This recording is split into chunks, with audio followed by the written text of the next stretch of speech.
यस्तो बवाल गरम होइन, यस्तो बवाल गरम भइदिरहेको बेलामा चाहिँ यस्तो दामी हावा चल्दाखेरि चाहिँ होइन ब्रिजको माथि बसिरहेको छु हो।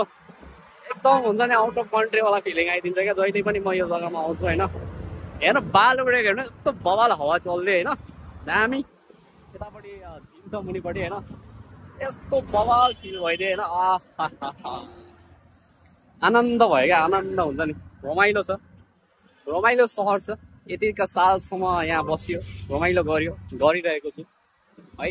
ड्युटी भन्ने कुरा एक जग्गा होइन, तर रमाइलो पनि गर्दै गर्नुपर्छ कोही बेला, साथीभाइहरूसँग घुम्दै गर्नुपर्छ होइन।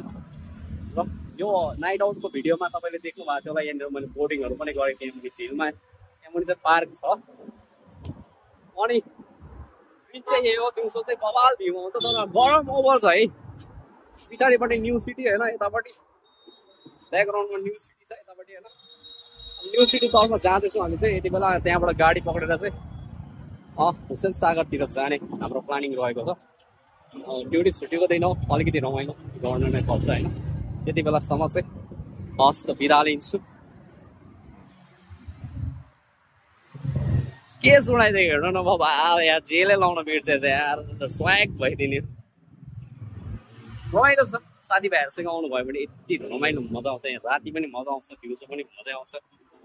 यस्तो दामी हावा चलिरहेको छ। क्यामेराम्यान चाहिँ अब थोपडै देखाउनु मान्दैन होइन, के गर्नु। यस्तो छ भाउ खाएर मेरो पट्टै नखिचेर चाहिँ अब ब्रिजबाट फ्याँक्दियो कि यहाँ हौ कसम। जस्ट जोक छ पार्ट है, त्यस्तो कुराहरू गर्नु पनि हुन्न। एकछिन भने ब्रिजको माथि बसिरहेको छु, भगवान् माफ गरिदिनुहोस् होला। र हुन्छ यति नै हो, एकछिनमा भेट्नेछु है त।